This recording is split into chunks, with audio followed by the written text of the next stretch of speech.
Ini yang menyebabkan kenapa kita tidak pernah mengalami perubahan hidup. Kita sudah ke gereja, sudah pelayan, pimpin pujian, singer, pemain musik, guru sekolah minggu, tamborin, pemimpin gereja. Tapi kenapa? Kalau ditekan kita masih bisa marah. Ditekan kita masih bisa ngamuk. Coba Bapak Ibu kalau Yesus ditekan, dia diludahin. Diludahin lagi, puh. Kacau nggak di dunia ini, saudara? Kacau, saudara. Ditombak. Dia hanya berkata, Bapak ampuni mereka. Nggak gampang loh Bapak Ibu. Apalagi disakitin, dihianati. Kita bener aja, dijelekin, difitnah, hati sakit. Betul Bapak Ibu? Apalagi kita bener, diomongin, dijelekin. Kita nggak bener aja, diomongin, dijelekin, kita marah. Apalagi kita bener Bapak Ibu. Mengapa kamu berseru kepadaku Tuhan, Tuhan, padahal kamu tidak melakukan apa yang aku katakan? Orang memanggil Yesus Tuhan, Tuhan, tapi dia tidak melakukan apa yang Tuhan beritakan. Ini keji nggak? Jahat nggak? Sadis nggak? Melecehkan nggak? Ini terjadi begini Bapak Ibu. Dia percaya Yesus, tapi perbuatannya, tingkah lakunya itu tidak mencerminkan dia anak Yesus. Halo? Betul atau betul? Ya. Dosa jalan terus. Dari judi, mabok, merokok, pelacur, apalagi saya nggak tahu. Nah, saya mengharapkan Bapak Ibu pagi hari ini kita semua jemaat GPKD Gajah Mada tidak lagi ada belenggu yang mengikat kita. Katakan amin. Berikan kemuliaan buat Allah kita. Membuat kita stres karena belenggu itu ikatan. Ia membuat kita nggak bisa memenangkan jiwa karena apa? Kita sendiri terbelenggu.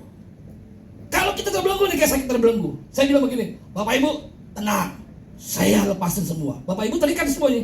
Saya terikat. Saya bilang begini, Bapak Ibu tenang, saya akan bukakan semua talinya. Percaya nggak sama saya? Nggak akan percaya. Kenapa? Saya aja terikat. Kenapa banyak orang Kristen nggak bisa menjangkau jiwa? Kenapa? Hidupnya masih belum merdeka. Ini penyebabnya Bapak Ibu. Banyak orang memanggil Yesus Tuhan, Tuhan, tapi dia tidak melakukan apa yang Yesus perintahkan. Ternyata Bapak Ibu, banyak orang Kristen menjadikan Yesus bukan sebagai Tuhan, tapi sebagai juru selamat. Beda nggak? Kita menjadikan Yesus sebagai juru selamat dan sebagai Tuhan. Beda nggak? Beda. Di mana bedanya?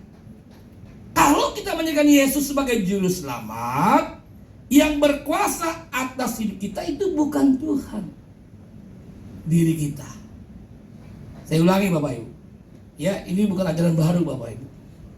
Ini firman Tuhan.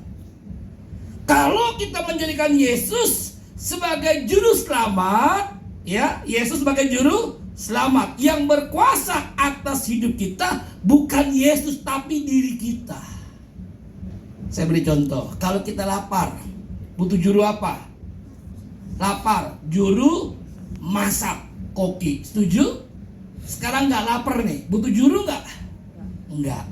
Mobil kita rusak, butuh juru montir. Mobil nggak rusak, butuh nggak? Enggak. Kita mau duplikat kunci, butuh juru kunci. Kita nggak butuh duplikat, butuh nggak juru itu? Juru masak, juru kunci, juru mudi dan sebagainya Bapak Ibu. Ketika kita butuh, kita perlu, kita panggil. Ketika kita nggak butuh, nggak perlu, kita nggak panggil Bapak Ibu.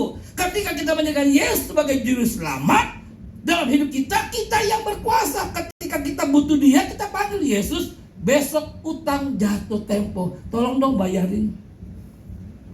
Yesus, saya ada banyak masalah. Coba Bapak Ibu jawab jujur. Kita lebih dekat sama Tuhan ketika banyak masalah atau nggak ada masalah? Ya, jawab jujur.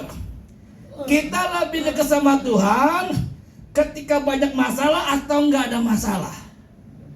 Pasti banyak masalah. Makanya hidup kita jadi banyak masalah. Akhirnya kita pembuat masalah. Ada masalah, tidak ada masalah. Yang benarnya kita harus dekat, intim sama Tuhan. Katakan amin. Amin. Jangan sampai kita perlu Tuhan, kita panggil dia. Kalau semuanya beres, disuruh doa, apalagi doa. Tapi lain Bapak Ibu kalau kita menjadikan Yesus sebagai Tuhan. Tuhan itu bahasa asli menggunakan kata kurios. Apa arti kurios? Penguasa tunggal dalam hidup kita. Tunggal itu ya satu. Katakan amin. Amin. Yesus yang berkuasa atas hidup kita. Bapak Ibu, kalau kita jadikan Yesus sebagai Tuhan, penguasa tunggal dalam kita,